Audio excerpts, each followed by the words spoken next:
A woman gives alcohol and drugs to a 14 and 16-year-old boy as she asks them to join her in bed, then sexually assaults them.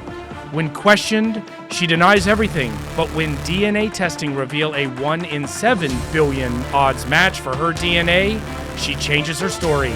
This is the Female Pred Complex series on the Sam Clinton Network. Welcome back to SCN, where we are continuing our coverage of the Female Pred Complex series.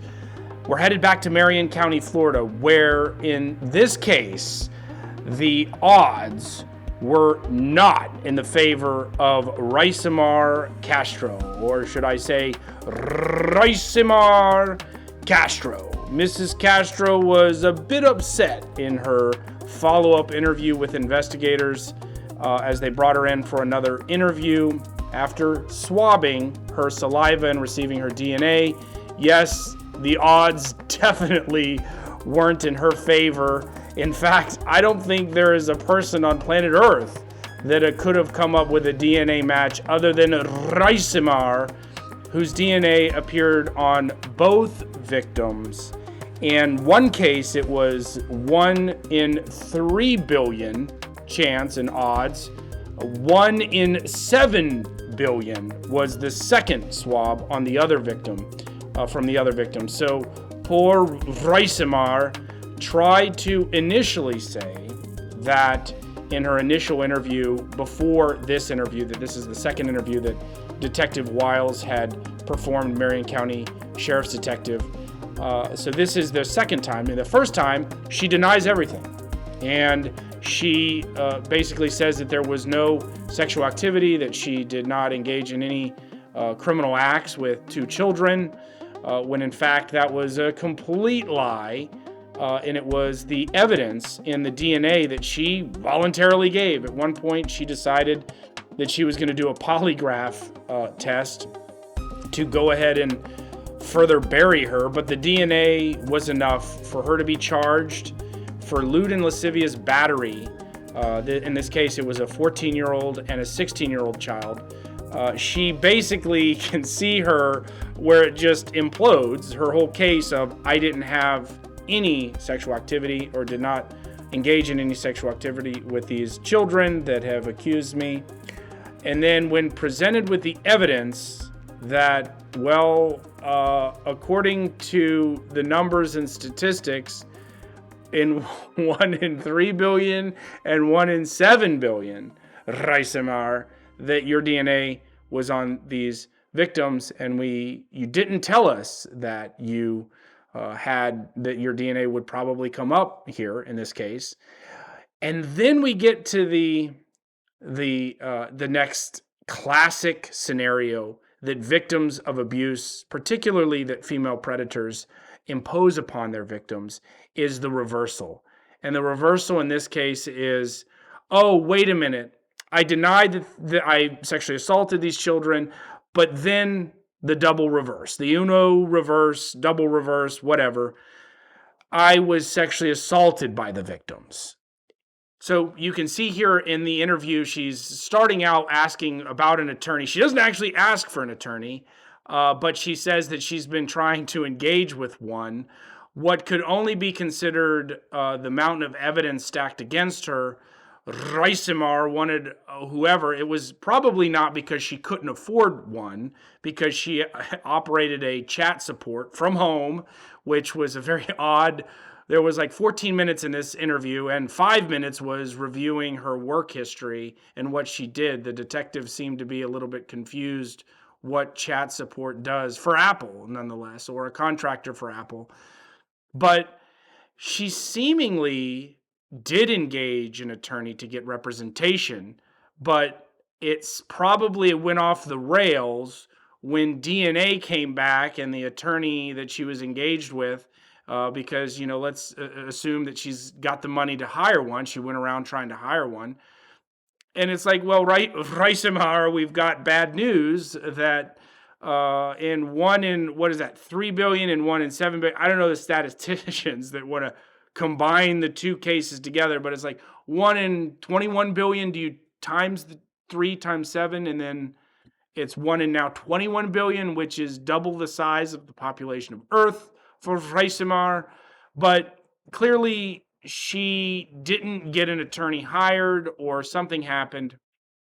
So the beginning of the second interview is, you still have the opportunity to talk to an attorney, and she is coming in hot with an attitude, upset. This is all just a big inconvenience for her, in addition to what she later, when presented with the evidence that her DNA is all over the victim's crime, the crime scene and the victims, that she was sexually assaulted by the victims, by the children.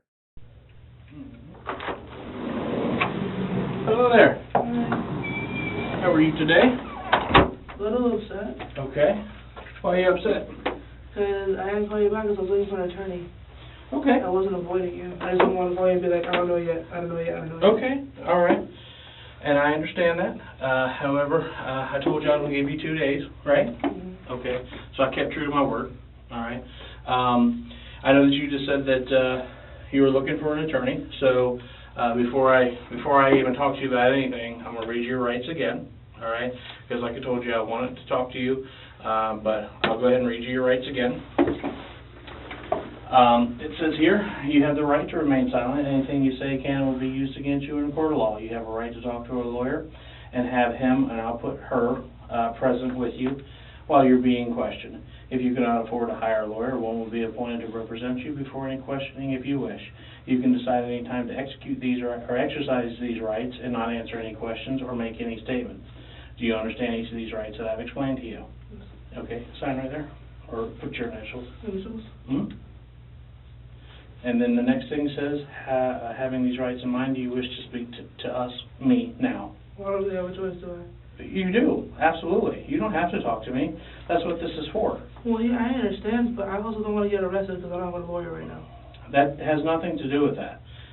This is me advising you of your rights. If you would like one prior to talking to me, totally your choice. You don't have to talk to me. And I can execute them at any time. Or not execute them, but exercise the right at any time. Right, absolutely. So if you want to talk to me, you can. Let's just do this now. Okay. Sign. Sign.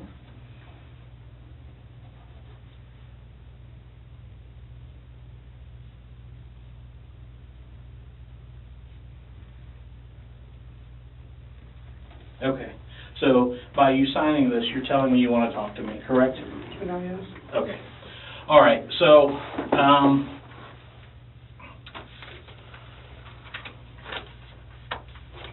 let me put this up here.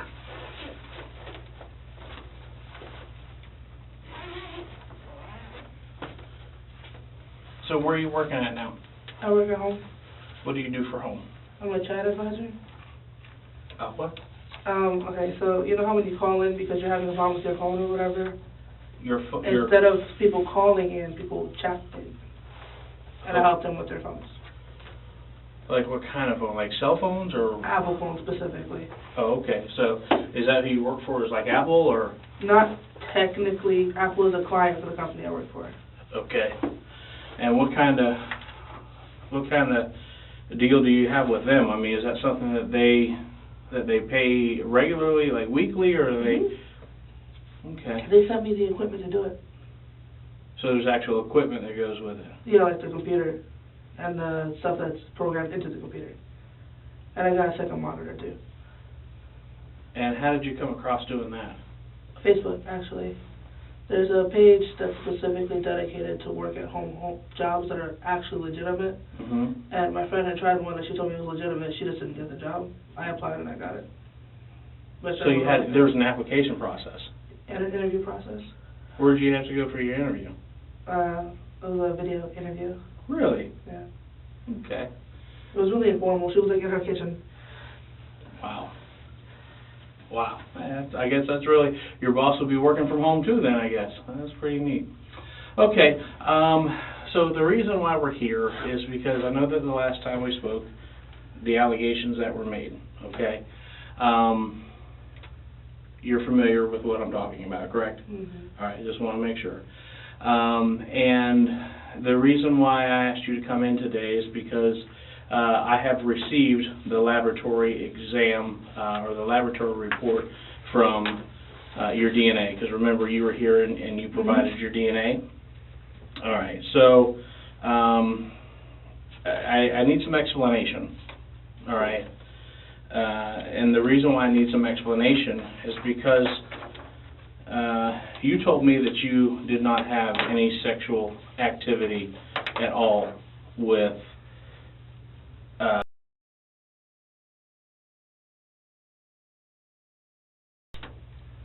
is that correct?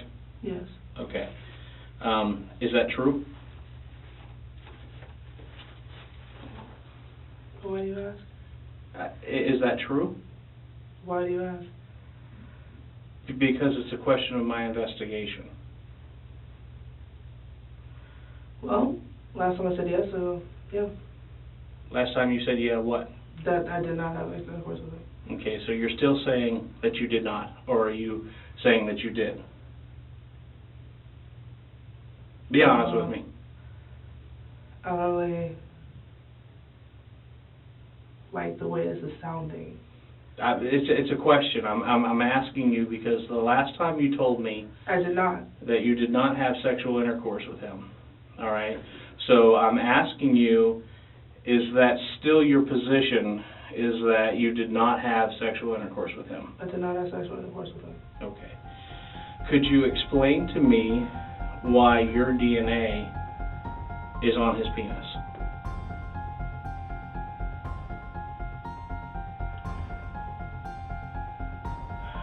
If I ask my attorney, are they here now? They are not. So what happens if I have to wait? Then you have to wait. If you don't want to talk to Well, where me, do I wait? in jail. That's what I thought.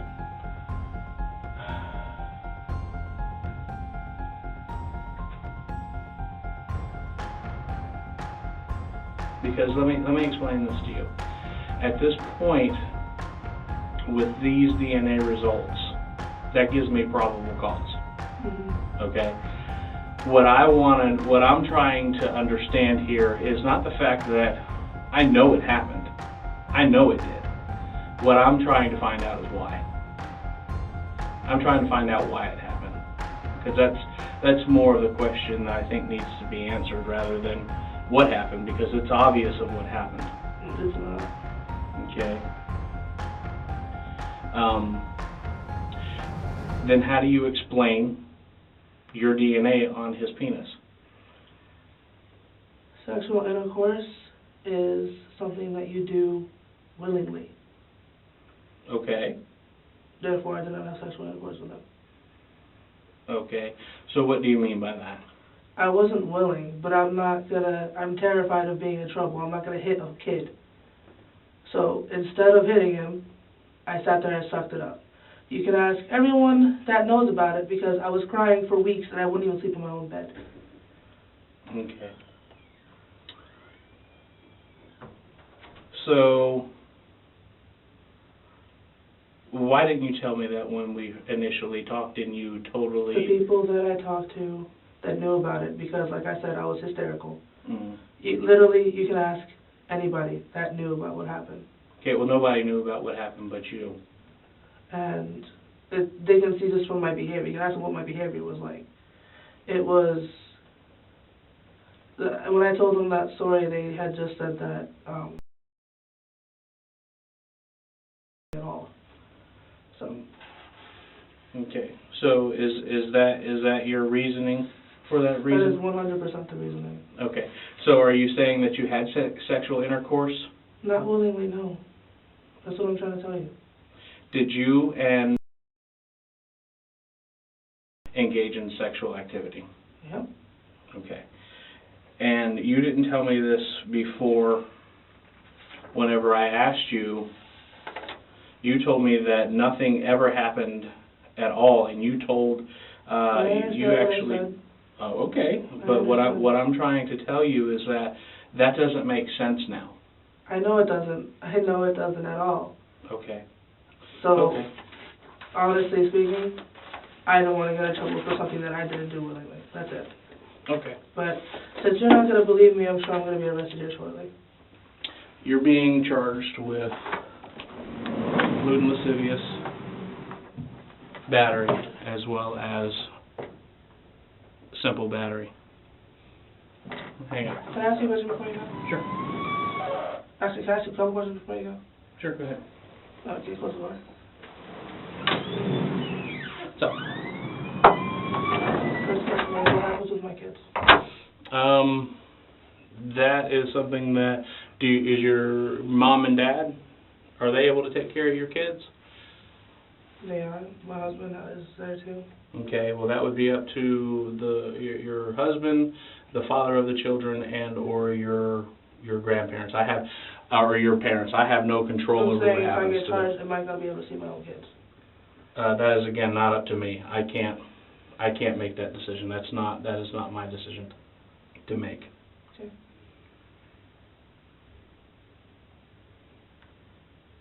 What was your other question? That's all I was really worried about. Okay.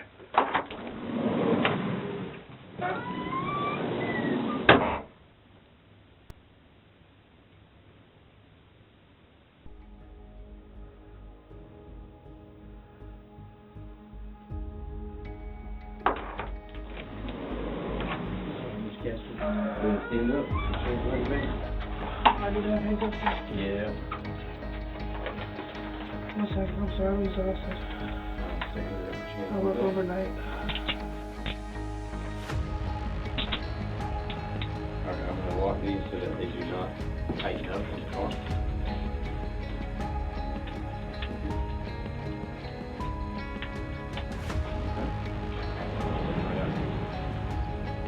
Over to my car. After repeated denials and lies from Miss Castro, who had bad attitude, she came in hot with an attitude, and she left in handcuffs. The end result of this case, actually, for, of course, sexually abusing a 14-year-old, lying about it, and then attempting to try to reverse it and blame the victim and try to falsely accuse the victim of a crime the victim didn't commit. Raisamar got 9 months in the county jail, and then 10 years of sex offender probation, which she, of course, as you might expect, given her attitude in this case, in this interview, she violated her probation after she was released from jail and was, surprisingly, for a female pred case, Marion County does a pretty good job. We've been following a number of their cases now, and we've got a few more coming up. But she was sentenced to serve her full term of 10 years in the Florida Department of Corrections. So we'll see if Raisamar holds that same attitude and in prison with the other inmates that may or may not even know that she's a sex offender. Not know, the prison may or may not know. The other inmates may or may not care. Nobody seems to, it's not a big deal. And for many of them, they're laughing and smiling on their mugshot, on their prison photo, and on their RSO registration.